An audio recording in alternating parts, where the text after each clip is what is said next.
அனைவருக்கும் வணக்கம். நாம பிசிக்கல் ஜியோகிராஃபி கிளாஸ் பார்த்துட்டு இருக்கோம். இந்த கிளாஸ்ல நாம கூல் டெம்பரேட் வெஸ்டர்ன் மார்ஜின்னா என்னன்னு பார்க்க போறோம். Cool temperate western margin. கடந்த கிளாஸ்ல நாம வார்ம் டெம்பரேட் ஈஸ்டர்ன் மார்ஜின் பார்த்தோம். இந்த கிளாஸ்ல நாம கூல் டெம்பரேட் வெஸ்டர்ன் மார்ஜின். நம்ம பாருங்க, அந்த கிளாஸுக்கும் இந்த கிளாஸுக்கு என்ன வித்தியாசம் அப்படின்னா, அது வந்து ஒரு வார்ம் டெம்பரேட் ஆனால் ஈஸ்டர்ன் ரீஜன், அதாவது ஒரு காண்டினென்ட்டுடைய ஈஸ்டர்ன் சைடு மார்ஜின், அதாவது ஒரு காண்டினென்ட்டுடைய ஈஸ்டர்ன் சைடு கிழக்கு பக்கம் இருக்கக்கூடிய மார்ஜின்னா என்ன, அந்த காண்டினென்ட்டுடைய ஓரங்கள் இருக்கக்கூடிய இந்த அந்த பகுதியில் தான் இந்த கிளைமேட் இருக்கும். ஆனால் பாருங்கள், இந்த கிளைமேட் ஆனது ஒரு காண்டினென்ட்டுடைய வெஸ்டர்ன் சைடுனா என்ன, மேற்கு பக்கமாக இருக்கக்கூடிய பகுதிகளில் இந்த கிளைமேட் இருக்கும் அப்படின்னு சொல்கிறாங்க. இது பாருங்கள், நார்த்தன் அமெரிக்கன் காண்டினென்ட்டில் இந்த இடம் இது வந்து வெஸ்ட் சைடு இல்லையா, இது வந்து ஈஸ்ட் சைடு, இது வந்து வெஸ்ட் சைடு. ஸோ இங்கே வந்து இந்த இடத்துல இந்த கிளைமேட் இருக்கும், அதே போல் இந்த இடத்துல கிளைமேட் இருக்கும். இங்கே பாருங்கள், இந்த யூரோப்பியன் கண்ட்ரியில் வெஸ்ட் சைடு முழுக்க இந்த கிளைமேட் இருக்கும். அதே போல் ஆஸ்திரேலியாவிலையும் வந்து இந்த இடங்கள்லாம் வந்து இந்த கிளைமேட் வந்து இருக்கும் அப்படின்னு சொல்கிறாங்க. ஸோ இது வந்து கூல் டெம்பரேட் வெஸ்டர்ன் மார்ஜின். இது வந்து கூல் டெம்பரேட். ஒரு டெம்பரேட் இருக்குதுன்னு வச்சுக்கோங்க. டெம்பரேட்னா என்ன, மித வெப்ப மண்டலம். இந்த மித வெப்ப மண்டலத்திலேயே கூல் டெம்பரேட் அண்ட் வார்ம் டெம்பரேட்னு சொல்கிறாங்க. அது என்ன கூல் டெம்பரேட், வார்ம் டெம்பரேட், இதை பற்றி நாம் கடந்த கிளாஸ்லேயே வந்து பார்த்துருக்கோம். அதாவது இதுதான் குளோப் அப்படின்னா, இது வந்து ஈக்குவட்டோரியல் லைன், சரிங்களா. இது வந்து கேப்ரிகான், இது வந்து கேன்சர், இது வந்து ஆர்டிக் போல், இது வந்து அண்டார்டிக் போல், சரிங்களா. இது வந்து அண்டார்டிக் சர்க்கிள், இது வந்து ஆர்டிக் சர்க்கிள். இந்த ஈக்குவட்டோரியல் லைன் இருக்குது இல்லையா, இந்த இடம், இந்த ரெண்டு பகுதியும் ஈக்குவட்டோரியல் ஜோன்னு சொல்லியிருப்பாங்க. இந்த ரெண்டு பகுதியும் ஈக்குவட்டோரியல் ஜோன், சரிங்களா. இந்த ரெண்டு பகுதியும் ஈக்குவட்டோரியல் ஜோன். இங்கே மேலே இருக்கக்கூடிய இந்த ரெண்டு பகுதியும் டெம்பரேட் ஜோன்னு சொல்லுவாங்க. டெம்பரேட் ஜோன், இந்த ரெண்டு பகுதியும் டெம்பரேட் ஜோன் சொல்லுவாங்க. இதெல்லாம் வந்து நம்ம ஆல்ரெடி பார்த்தது தான், திரும்ப ஒரு தடவை நம்ம ரிவிஷனுக்காக பார்த்துட்ருக்கோம். ஸோ இந்த ரெண்டு பகுதியும் டெம்பரேட் ஜோன் சொல்லுவாங்க. ஸோ இந்த பகுதியை ரெண்டாக வந்து டிவைட் பண்ணலாம். ஸோ இதில் வந்து டிவைட் பண்ணும்பொழுது, சரிங்களா, இந்த மேலே இருக்கக்கூடிய இந்த ஆஃப் வந்து வார்ம் டெம்பரேட். இது வந்து ரெண்டுமே வந்து மித வெப்பமண்டலம் தான், சரிங்களா. இது வந்து வெப்பமண்டலம், இது வந்து மித வெப்பமண்டலம். இந்த மித வெப்பமண்டலத்தை வந்து ரெண்டாக பிரிக்கிறாங்க. மேலே இருக்கக்கூடிய, அதாவது ஈக்குவட்டோரியல் பகுதியை சேர்ந்த ஒரு ஆஃப் வந்து வார்ம் டெம்பரேட் அப்படின்னும், ஸோ ஆர்டிக் சர்க்கிள் சேர்ந்த ஒரு பாதியை வந்து கூல் டெம்பரேட் அப்படின்னு சொல்லுவாங்க. ஸோ அதுதான் உங்களுக்கு இது வந்து அண்டர்ஸ்டாண்ட் ஆகிருக்கும் அப்படின்னு நினைக்கிறேன். ஸோ இதுதான் வந்து இந்த கிளைமேட். இந்த கிளைமேட்டை பற்றி தான் நாம் இந்த கிளாஸில் பார்க்க போகிறோம். நீங்கள் பாருங்கள், நீங்களே இது பார்த்தாலே அண்டர்ஸ்டாண்ட் ஆகிக்கலாம். இது வந்து ஈக்குவட்டோரியல் லைன் அப்படின்னா, இது வந்து கேப்ரிகான், இது வந்து கேன்சர். பாருங்கள், இந்த ரீஜனுக்கு மேலே தான் வந்து அந்த கூல் டெம்பரேட் இருக்குது இல்லையா. ஸோ அதனால தான் வந்து இதை கூல் டெம்பரேட், வெஸ்ட் சைடு இருக்கிறதுனால, வெஸ்ட் சைடு மார்ஜின் இருக்கிறதுனால வெஸ்டர்ன் மார்ஜின் அப்படின்னு சொல்கிறாங்க. ஸோ புரிஞ்சிருக்கும் அப்படின்னு நினைக்கிறேன். இல்லைனாலும் நீங்கள் அந்த ப்ரீவியஸ் கிளாஸ்லாம் பாருங்கள், இல்லைனா வந்து நீங்களே கூகுள் பண்ணி அந்த டெம்பரேட்டில் எங்கே இருக்குது அப்படிங்கிறத ஒரு தடவை வந்து பார்த்தீங்க அப்படின்னா உங்களுக்கு அண்டர்ஸ்டாண்ட் ஆகும். இல்லைனா வந்து புத்தகத்திலே ஒரு தடவை பார்த்தீங்கனாலும் உங்களுக்கு அண்டர்ஸ்டாண்ட் ஆகிடும். ஸோ இந்த கிளைமேட் எங்கெங்கெல்லாம் இருக்குது அப்படின்னு பார்க்கும்போது, பெரும்பாலும் இந்த கூல் டெம்பரேட் வெஸ்டர்ன் மார்ஜின் அப்படிங்கிறது எங்கே இருக்கும்னா, பிரிட்டனில் தான் வந்து அதிகமாக இருக்குமா. ஸோ அந்த இடத்துல தான் வந்து அதிகமாக இந்த கிளைமேட் இருக்கிறதுனால இதுக்கு பேர் வந்து பிரிட்டிஷ் கிளைமேட் அப்படின்னு சொல்கிறாங்க. நம்ம கடந்த கிளாஸில் பார்த்துருப்போம், சூடான் இருக்கிறதுனால, சூடானில் அதிகப்படியான அந்த கிளைமேட் இருக்கிறதுனால அது சூடான் கிளைமேட்டு. சைனாவில் அதிகப்படியான அந்த கிளைமேட் இருக்கிறதுனால அது வந்து சைனா கிளைமேட்னு பார்த்துருப்போம் இல்லையா. ஸோ அதே போல் பிரிட்டிஷ் ரீஜனில் இந்த கிளைமேட் வந்து அதிகமாக இருக்கிறதுனால இது வந்து பிரிட்டிஷ் கிளைமேட். பாருங்கள், இந்த இடங்கள்லாம் வந்து கொஞ்சம் ஏரியா தான் வந்து கவர் ஆகுது. ஆனால் பிரிட்டிஷ் ஏரியாவில் மட்டும்தான் அதிகப்படியான இடங்கள் வந்து கவர் ஆகுது. நாமளே வந்து இப்போ குளிர்காலத்தில் வந்து ரொம்ப குளிராக இருந்துச்சுன்னா என்ன சொல்கிறோம், ரெடி பாடுறா ஊட்டி மாதிரி இருக்குது பாடுறா நம்ம ஏரியா அப்படின்னு சொல்கிறோம். ஏன் ஊட்டியை மென்ஷன் பண்ணுறோம், ஏன்னா ஊட்டியில் எப்போவுமே அந்த கிளைமேட் இருக்குது அப்படிங்கிறதுனால ஊட்டி மாதிரி நம்ம ஏரியா மாறிடுச்சு. ஸோ ஊட்டி மாதிரி நம்ம கிளைமேட்டும் மாறுது. டிசம்பர் ஜனவரி டைமில் நமக்கு அந்த கிளைமேட் மாதிரி நமக்கு இருந்தாலும், ஆனால் நாமே அதை மென்ஷன் பண்ணுறோம். ஸோ ஊட்டி அப்படிங்கிறது அந்த கிளைமேட்டுக்கு ஃபேமஸ்ஸு. ஸோ அதுபோல் பிரிட்டிஷ் ஏரியா அப்படிங்கிறது இந்த கிளைமேட்டுக்கு ஃபேமஸ்ஸு. ஸோ அதனால் இதை பிரிட்டிஷ் கிளைமேட்னு சொல்கிறாங்க. இந்த கிளைமேட்டுடைய ஸ்பெஷாலிட்டி என்ன அப்படின்னு பார்க்கும்போது, இது வந்து வெஸ்டர்ன் சைடில் இருக்கும். ஸோ இந்த கிளைமேட்லேயும் வந்து அதே போல் லாஸ்ட் கிளாஸ் நம்ம பார்த்தோம் இல்லையா, இந்த ஈஸ்டர்ன் மார்ஜினில் எதுக்கு ஃபேமஸ்ஸு, சைக்ளோனிக் ஆக்டிவிட்டீஸுக்கு ஃபேமஸ்ஸு. அங்கே தான் வந்து அதிகப்படியான இந்த சைக்ளோன்ஸும் டைஃபூன்ஸும் ஹரிக்கேன்ஸும் அங்கே தான் உருவாகும் இல்லையா. ஸோ அதே மாதிரி இந்த ஏரியாக்கள்லேயும் இந்த சைக்ளோன் ஆக்டிவிட்டிஸ் இருக்கும் அப்படின்னு சொல்கிறாங்க. இந்த சைக்ளோனிக் ஆக்டிவிட்டிஸ் வந்து எதன் காரணமாக, சைக்ளோன்ஸ் எப்படி உருவாகும், ஒரு லோ டிப்ரெஷனில் நோக்கி ஒரு ஹை டிப்ரெஷன்லேருந்து காற்று வரும்பொழுது தான் அந்த சைக்ளோன்ஸ்லாம் உருவாகும் அப்படின்றது நம்ம கடந்த கிளாஸ்லேயே பார்த்துருப்போம். ஸோ இந்த ஏரியாக்களில் எந்த மாதிரியான எந்த காற்று வந்து இந்த சைக்ளோனிக் ஆக்டிவிட்டிஸ் வந்து உருவாக்குது அப்படின்னா, வெஸ்டர்லீஸ் விண்ட். வெஸ்டர்லீஸ்னால் என்ன, வெஸ்டர்லீஸ் இதையும் நாம பிளானட்டரி கிளாஸ்லேயே வந்து பார்த்துருக்குறோம். வெஸ்டர்லிஸ்னா என்ன? ஸோ இதே போல தான் இது வந்து நார்த்து, இது வந்து சவுத்து, சரிங்களா? இது வந்து வெஸ்ட்டு, இது வந்து ஈஸ்ட்டு, சரிங்களா? இப்போ காற்றானது இந்த டிராபிக்கல் ரீஜியன்லேருந்து ஒன்று நார்த் சைடுக்கு போகணும், இல்லைனா வந்து சவுத் சைடுக்கு போகணும். ஸோ இந்த கொரியாலிஸ் எஃபெக்ட் மூலமாக இந்த பூமியானது சுழலும் போது வெஸ்ட் சைடில் இருக்கிற காற்று, இந்த காற்றானது நார்த் போலுக்கோ சவுத் போலுக்கோ போகாமல் ஈஸ்டை நோக்கி போகும். அதே போல் தான் ஈஸ்டர்ன் சைடில் இருக்கக்கூடிய காற்றானது நார்த் சைட்லேயோ இல்லை சவுத் சைட்லேயோ போகாமல் வெஸ்ட் சைடு நோக்கி போகும். அதாவது இந்த காற்றானது இப்படி போகாமல் இப்படி வீசும், அந்த காற்றானது இப்படி வீசும். ஸோ அதே போல தான் இந்த காற்றானது இந்த பக்கம் வீசும், இது வந்து வெஸ்ட் சைட், இது வந்து ஈஸ்ட் சைடு, சரிங்களா? இந்த காற்றானது ஒன்று இப்படி போகணும், இல்லை இப்படி போகணும், ஆனால் இந்த காற்றானது இப்படி வீசுது. ஏன்? கொரியாலிஸ் எஃபெக்ட் மூலமாக. ஸோ இந்த வெஸ்ட் சைடு காற்றானது வெஸ்ட் சைட்லேருந்து வீசுறதுனால அது வெஸ்டர்லிஸ், சரிங்களா? ஸோ இந்த காற்றானது இப்படி வீசும்பொழுது இந்த இடங்களை தானே பாருங்கள், எல்லாம் வெஸ்டர்ன் ரீஜனில் கவர் ஆகுதுங்களா? ஸோ இந்த காற்றானது இப்படி வீசும்பொழுது இங்கே சைக்ளோனிக் ஆக்டிவிட்டிஸ் வந்து ஏற்படுது அப்படின்னு சொல்கிறாங்க. ஸோ இந்த கிளைமேட் வந்து எங்கெங்கெல்லாம் இருக்கும் அப்படின்னு பார்க்கும்பொழுது northern and western France, Belgium, Netherland, Denmark, western Norway, north western Iberia, இங்கெல்லாம் வந்து இந்த கிளைமேட் வந்து இருக்குன்னு சொல்கிறாங்க. இது எல்லாமே வந்து இந்த ஏரியாவில் தான் இருக்கும், சரிங்களா? அடுத்தது இது வந்து ஓஷானிக் இன்ஃப்ளூயன்ஸ் ஆகும் அப்படின்னு சொல்கிறாங்க. ஸோ கடலை ஒட்டி இருக்கிறதுனால ஸோ இருக்கக்கூடிய அந்த டெம்பரேச்சரோ இதில் வந்து பர்சிபிடேஷனோ ஓஷானிக் இன்ஃப்ளூயன்ஸ், அதாவது கடலை சார்ந்து இதோடைய டெம்பரேச்சரும் பெர்சிபிடேஷனும் மாறும், ஏன்னா வெஸ்டர்லிஸ் காற்றின் மூலமாக அப்படின்னு சொல்கிறாங்க. அடுத்ததாக நார்த்தன் அமெரிக்கா ஹை ராக்கீஸ், நாம் இந்த சின்னூக் விண்டு கிளாஸ்லேயே பார்த்துருப்போம். இந்த இடங்கள் தான் வந்து ஹை ராக்கீஸ் இருக்கும். ஹை ராக்கீஸ் மூலமாக தான் அந்த காற்றானது, அந்த வெஸ்டர்லிஸ் காற்றானது அந்த ராக்குடைய மேலே போயிட்டு அங்கே வந்து மழை பொழிவு ஏற்படுத்தி கீழே வரும்பொழுது சூடான காற்றாக வரும். ஸோ அந்த சூடான காற்றானது இங்கே இருக்கக்கூடிய பனியெல்லாம் வந்து மெல்ட் பண்ணணும். அது வந்து சின்னூக் விண்டுன்றத நம்ம பார்த்துருப்போம் இல்லையா? ஸோ அதே மாதிரி இங்கே இருக்கக்கூடிய அந்த ஹை ராக்கீஸ் ஆனது அந்த காற்றானது வந்து தடுத்து ஸோ அந்த கிளைமேட்டை வந்து மாற்றம் அடைகிறதுக்கு கொஞ்சம் ஹெல்ப்ஃபுல்லாக இருக்குது அப்படின்னு சொல்கிறாங்க. ஸோ சில நேரங்களில் அது வந்து அதிகப்படியான பாதிப்புலேருந்து தற்காத்து கொள்றதுக்கும் இந்த ஹை ராக்கீஸ் வந்து ஹெல்ப் பண்ணுதுன்னு சொல்கிறாங்க. இந்த இடங்கள் ப்ரெவென்ட் வெஸ்டர்லிஸையும் வந்து இது தடுக்குது அப்படின்னு சொல்கிறாங்க. ஸோ அதிகப்படியான இன்ஃப்ளூயன்ஸ் ஆகாமல் இது தடுக்குது. ஸோ இந்தியாவே அது மாதிரி தான் சொல்லுவாங்க. இந்தியாவை பார்க்கும்பொழுது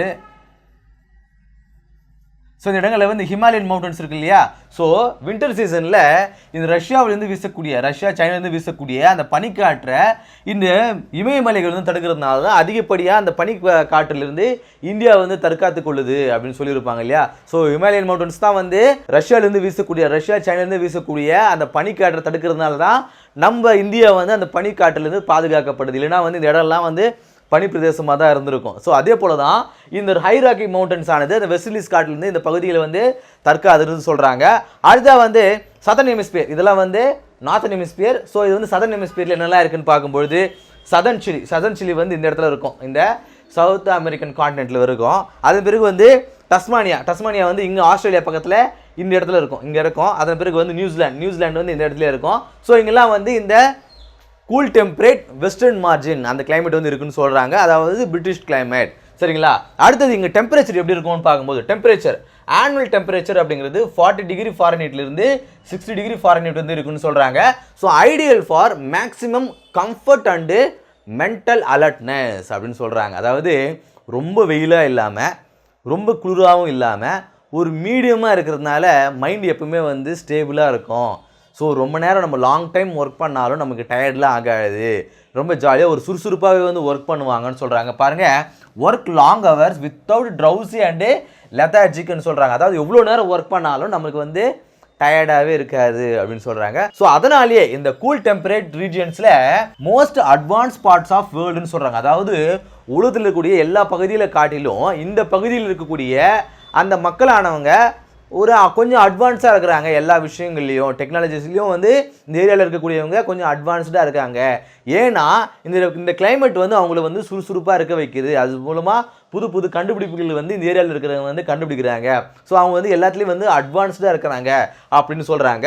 அடுத்து அங்கே இருக்கக்கூடிய பர்சிபிடேஷனா மழை பொழிவு, சரிங்களா? த்ரூ அவுட் த இயர், வருஷம் முழுக்க எங்கே மழை இருந்துகிட்டே இருக்கும் அப்படின்னு சொல்கிறாங்க. அதே போல் 4 சீசன்ஸ், மற்ற ரீஜன்ஸில் இருக்கிற மாதிரி இந்த இடங்கள்லேயும் வந்து 4 விதமான காலநிலை இருக்குன்னு சொல்கிறாங்க. என்னென்ன? வின்டர் சீசன் இருக்கும், ஸ்ப்ரிங் சீசன் இருக்கும், ஆட்டம் சீசன் அண்டு சம்மர் சீசன் வந்து இந்த ஏரியாவில் இருக்குன்னு சொல்கிறாங்க. அதுக்கப்புறம் வெஜிடேஷன் இருக்கக்கூடிய மரம் செடி கொடிலாம் எப்படின்னு பார்க்கும்போது டிசிடியஸ் ஃபாரஸ்ட்னா என்ன? இலையுதிர் காடுகள் ஏன் இருக்குது? ஸோ எங்கெல்லாம் வந்து வின்டர் சீசனோ இந்த சம்மர் சீசனும் வந்து இருக்கும். ஸோ அங்கெல்லாம் வந்து டிசிடியஸ் ஃபாரஸ்ட்டாக வந்து இருக்கும். அதாவது வின்டர் சீசன் வரும்பொழுது தன்னுடைய இலைகளெல்லாம் வந்து உதிர்த்து அதன் பிறகு அந்த அந்த கடுமையான குளிர்ந்து தன்னை காப்பாற்றிக்கிறதுக்காக இலையெல்லாம் உதிர்த்து ஸோ அது வந்து ஒரு டோர்மெண்ட் சீசன், அதாவது செயல்படாத நிலையில் வந்து இருக்கும். ஸோ சம்மர் சீசன் ஸ்ப்ரிங் சீசன்லாம் வந்ததுக்கு பிறகு திரும்ப வந்து அந்த இலையெல்லாம் வந்து துளிர ஆரம்பித்து பழைய நிலைமைக்கு வந்துடும். ஸோ அதனால் இந்த இடம்லாம் வந்து டிசிடியஸ் ஃபாரஸ்ட் இலையுதிர் காடுகளாக வந்து இருக்குன்னு சொல்கிறாங்க. ஸோ இங்கே இருக்கக்கூடிய எக்கனாமிக் டெவலப்மெண்ட் என்ன, பொருளாதார நிலை என்ன அப்படின்னு பார்க்கும்போது டிசிடியஸ் வுட்ஸ் இங்கே வந்து டிசிடியஸ் ஃபாரஸ்ட் தான் இருக்குது. ஸோ இருக்கக்கூடிய இந்த மரக்கட்டைகளை எதுக்கெல்லாம் வந்து யூஸ் பண்ணுறாங்கன்னா ஃபியூலுக்காக எரிபொருளாக பயன்படுத்துகிறாங்க, டிம்பருக்காக பயன்படுத்துகிறாங்க. இந்த மரக்கட்டைகளை வச்சு வீடு கட்டுறதுக்காக நம்ம நிறைய ஹாலிவுட் படங்களை பார்த்துருப்போம். இந்த லண்டனில் இருக்கக்கூடிய அந்த பிளேசஸ் எல்லாம் பார்த்தீங்கன்னா மரத்தாலான வீடுகள் தான் வந்து கட்டியிருப்பாங்க. நீங்கள் இதை வச்சே நீங்கள் அண்டர்ஸ்டாண்ட் பண்ணிக்கலாம். நம்ம பார்த்துருப்போம் நிறைய இப்போ நம்ம ஏரியாக்கள் எல்லாம் பாருங்கள், நம்மலாம் வந்து சிமெண்ட் வீடுகளை கட்டுவோம். ஆனால் அந்த ஏரியாக்களில் பாருங்கள், நம்ம லாஸ்ட் கிளாஸ்லேயும் நம்ம பார்த்தோம் இல்லையா, இந்த ஈஸ்டர்ன் மார்ஜின்லையும் சரி இந்த வெஸ்டர்ன் மார்ஜின்லையும் பாருங்கள், எங்கே எல்லாம் சைக்ளோனிக் ஆக்டிவிட்டிஸ் நடக்குதோ அங்கெல்லாம் சிமெண்ட் வீடு இருக்காது. அங்கே எல்லாமே இந்த மரத்தாலான வீடுகளை மட்டும்தான் கட்டுவாங்க. கடந்த கிளாஸ்லையும் போய் பாருங்கள், ஸோ இந்த கிளாஸ்லையும் பாருங்கள். ஸோ எங்கெங்கே ஏரியாவெல்லாம் ரீஜன்லாம் பாருங்கள், இந்த ரீஜன்லாம் போயிட்டு அந்த ரெண்டு ரீஜனையும் கம்பேர் பண்ணுங்கள். இந்த ரெண்டு ரீஜனுமே சைக்ளோனிக் ஆக்டிவிட்டிஸ் அதிகமாக நடக்கக்கூடிய இடங்கள். ஸோ நேற்று பார்த்து அந்த மிசிசிப்பி பேசின் ஆகட்டும், சைனா டைப் அந்த சைனா ஸ்டீல் இருக்கக்கூடிய ஏரியாக்கள் ஆகட்டும், ஸோ இந்த ஏரியாக்கள் ஆகட்டும், இங்கெல்லாம் வந்து அதிகப்படியான சைக்ளோன்ஸ் வரக்கூடிய இடங்கள். டோர்னடோ ஆகட்டும், ஹரிகேன்ஸ் ஆகட்டும், இங்கே இருக்கக்கூடிய இடங்களில் இந்த சிமெண்ட் வீடுகளை கட்டுறதன் மூலமாக அது வந்து பாதிப்புக்குள்ளாகும் பொழுது நம்மளால் வந்து திரும்ப வந்து சிமெண்ட் வீடு கட்ட முடியாது. இன்கேஸ் நாம் அந்த வீட்டுக்குள்ளே இருந்தோம் அப்படின்னா அந்த சிமெண்ட் வீடு நம்ம மேலே விழுந்துச்சுன்னா என்ன ஆகும், நம்ம இறந்து போயிடும் இல்லையா, பாதிப்பு ரொம்ப அதிகமாக இருக்கும். இதே வந்து மரத்தாலான வீடு இருக்கும் பொழுது நம்ம உள்ளே இருந்தாலும் நமக்கு அதிகப்படியான பாதிப்புகள் ஏற்படாது. திரும்ப வந்து நம்ம ஈஸியாக அதை வந்து கன்ஸ்ட்ரக்ட் பண்ணிக்கலாம்.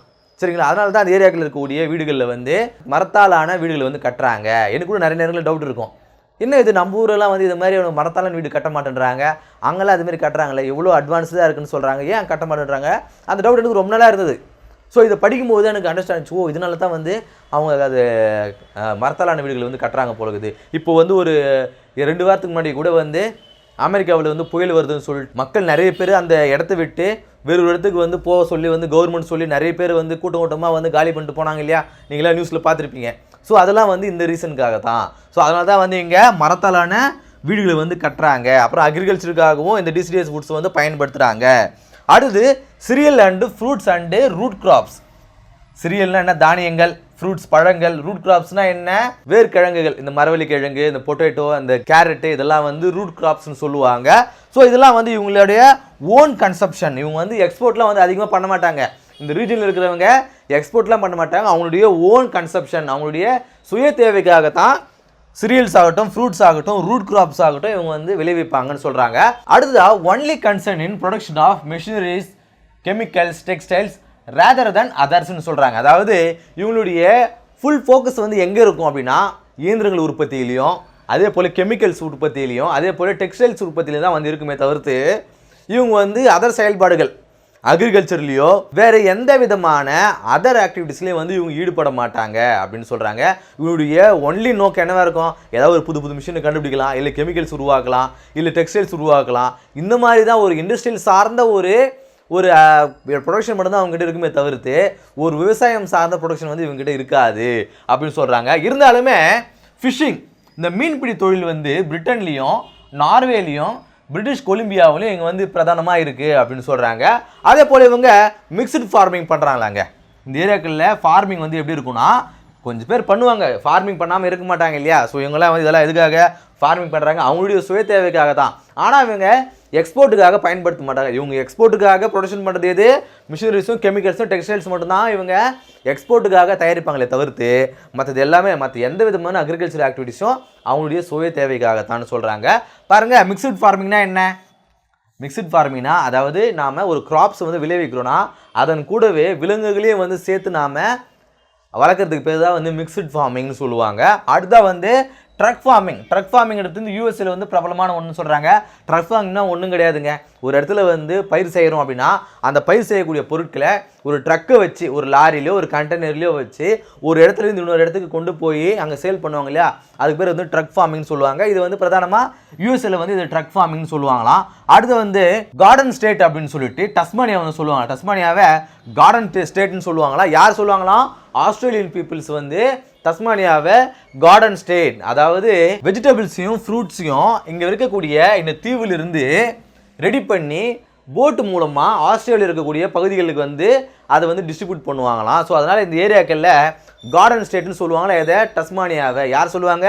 ஆஸ்திரேலியன் பீப்புள்னு சொல்கிறாங்க. ஏன்னா அதுதான் அங்கே தான் வந்து இந்த கார்டன் வெஜிடபிள்ஸ்லாம் வந்து வெளியேதுன்றதுனால அது வந்து கார்டன் ஸ்டேட் அப்படின்னு சொல்கிறாங்க. அடுத்தா Britain best known for sheep பிரீட்ஸ்னு சொல்கிறாங்க. இங்கே வந்து இந்த ஷீப்ஸ் இருக்குது இல்லையா, ஆடுகள் இருக்குது இல்லையா, அதுடைய அந்த பிரீட்ஸுக்கு வந்து பிரிட்டன் வந்து ரொம்ப ஃபேமஸ்ன்னு சொல்கிறாங்க.